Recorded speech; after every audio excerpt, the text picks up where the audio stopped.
حضرت ابو بکر صدیق کا زمانہ تھا تو ایک شخص ملک شام کا رہنے والا، بڑا قرضہ چڑھ گیا اس پہ، تو وہ حضرت ابو بکر صدیق کے پاس آیا، کہنے لگا آپ امیر بھی ہیں اور امیر بھی ہیں، دونوں باتیں، ایک امیر یہ ہے کہ مسلمانوں کے سربراہ ہیں، اور دوسرا اللہ نے آپ کو مال و دولت بھی عطا فرمایا ہے، تو میرے اوپر قرضہ چڑھ گیا تو مہربانی فرمائے۔ وہ کہتا ہے حضرت صدیق اکبر نے میرا ہاتھ پکڑا، گھر کے اندر لے گئے، باہر سے دروازہ بڑا اعلیٰ تھا لیکن گھر کے اندر گیا تو چارپائی بھی کوئی نہیں تھی، کھجور کی چٹائیاں بچھی ہوئی تھی، کھجور کی چھال کی، اور وہ بھی پھٹی ہوئی۔ فرماتے ہیں سیدنا صدیق اکبر نے بٹھا لیا مجھے اور مجھے کہنے لگے یار تجھے ایک عجیب بات نہ بتاؤں؟ کہ بتائیے۔ فرمانے لگے 3 دن ہو گئے میں نے اناج کا دانہ بھی نہیں کھایا، کھجور کے اوپر گزارا کر لیتا ہوں، میں آج کل حالات میرے ٹھیک نہیں ہیں۔ لگا جی پھر میں کیا کروں؟ تو آپ فرمانے لگے تو عثمان غنی کے پاس جا۔ کس کے پاس؟ شخص کہنے لگا جی مجھے تو بہت سارے پیسے چاہیے۔ تو آپ نے فرمایا تیری سوچ وہاں ختم ہوتی ہے جہاں سے عثمان کی سخاوت شروع ہوتی ہے، تیری سوچ وہاں تو جو سوچتا ہے نا اتنے ملیں گے، تیری ختم ہوتی ہے سوچ جہاں سے عثمان کی سخاوت شروع ہوتی ہے، تو جا۔ کہنے لگا جی آپ کا نام لوں؟ فرمایا ضرورت ہی نہیں پڑے گی،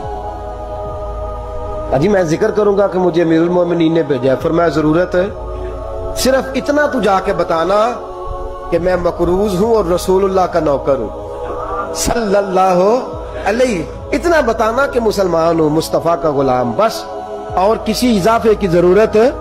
کہا جی وہ دلیل مانگیں گے؟ فرمایا عثمان خیرات کرتے تفتیشیں نہیں کرتا، عثمان اللہ کی راہ میں دیتے ہوئے تفتیشیں 10 روپے دینا اور 100 بات سنانا فقیر کو، تک تو نہیں نا، 10 روپے اور 100 قسم کے تانے نہ دے تو میاں چشم پوشی کر جا، تجھے کس نے اجازت دیا ٹٹولنے کی، پھولنے کی اور کرودنے کی؟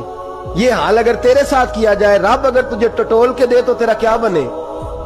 رب کریم اگر تجھے ٹٹول کے دے کہ پہلے بتا نمازیں کتنی پڑھی ہیں، سویرے اٹھتا ہے کہ نہیں، تو تیرا کیا حال ہوگا؟ تو ٹٹولتا پھرتا ہے 10 روپے دینے کے لیے۔ حضرت عثمان غنی کی عادت نہیں، وہ شخص کہتا ہے میں چلا گیا، پوچھتا پچھاتا دروازے پہ پہنچا، دروازے پہ دستک دی تو حضرت عثمان غنی کے اندر سے بولنے کی آواز ہے، اپنے بچوں کو ڈانٹ رہے ہیں، کہتے ہیں یار تم لوگ شہد کے اندر، دودھ کے اندر شہد ملا کے پیتے ہو، خرچہ تھوڑا کم کرو، اتنا خرچہ تم نے بڑھا دیا ہے، تم دودھ کے اندر دودھ بھی میٹھا شہد بھی میٹھا، ایک چیز کھا لو، کو بیمار ہو، 2 چیزیں استعمال کرتے ہو۔ کہتے ہیں میں نے کہا ابو بکر تو بڑی باتیں بتا رہے تھے، اور اس قسم کے کئی واقعات حضرت عثمان غنی کے ساتھ ہوئے، وہ تو بڑی باتیں بتا رہے تھے، اور یہ آدمی دودھ شہد سے لڑائی کر رہا ہے، اور مجھے کئی 1000 درہم چاہیے، دینار چاہیے، مجھے دے گا؟ فرماتے ہیں اب وہ ڈانٹ کے باہر آئے، میں دروازے پہ تھا، آتے ہی کہنے لگے میں آیا نا تو جب میں نے السلام علیکم کہا تو وہ سمجھ گئے میں مسلمان ہوں۔ کہتے ہیں وعلیکم کہا تو پہلا جملہ انہوں نے جو بولا وہ ان کے بڑے پن کا مظاہرہ تھا۔ کہنے لگے بچوں کو ایک بات سمجھانی تھی، آنے میں مجھے 1.5-2 منٹ لگ گئے، تو دروازے پہ کھڑا رہا، مجھے معاف کر دینا۔ بڑے لوگوں کی بڑی باتیں، بڑے لوگوں کی بڑی باتیں، اتنا بڑا قد ہے اتنا بڑا اخلاق ہے۔ کہنے لگے تجھے ایک بات بچوں سے کرنے لگ گیا تھا، تجھے انتظار کرنا پڑا، ذرا درگزر کرنا۔ کہتے ہیں پھر انہوں نے دروازہ کھولا، جو اس وقت ان کا ماحول تھا، حویلی کا، ڈرائنگ روم کا، جو بھی، مجھے بٹھایا۔ کہتے ہیں میرے لیے جو پہلی چیز آئی وہ دودھ کے اندر شہد ڈال کے وہ لائے۔ کہتے ہیں میرے دل میں خیال آیا گھر میں جھگڑا کر رہے تھے، مجھے پلایا، اس کے بعد کھجوروں کا حلوہ آ گیا۔ کہتے ہیں میں نے کہا بچوں کو کہہ رہے تھے ایک میٹھی چیز استعمال کرو، میرے لیے 3 آ گئی ہیں، 3 آ گئی، عجیب شخص ہے۔ کہتے ہیں میں لیکن ابھی میرا تصور جمع نہیں، میں نے کہا اتنا تگڑا نہیں جتنا حضرت ابو بکر نے بتایا ہے۔ کہتے ہیں کھلا پلا کے نا پھر پوچھنے لگے کیسے آئے ہو، کیسے آئے ہو؟ تو کہتے ہیں میں نے کہا کہ جناب میں مجبور ہوں، آج بہت سارے لوگ ہیں نا جن کے پاس کسی کی بات سننے کا ٹائم ہی نہیں، کہتے ہیں موٹی موٹی بات کریں، آخری۔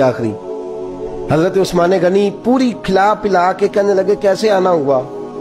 کہتے ہیں میں نے کہا جی میں مسلمان ہوں، ملک کے شام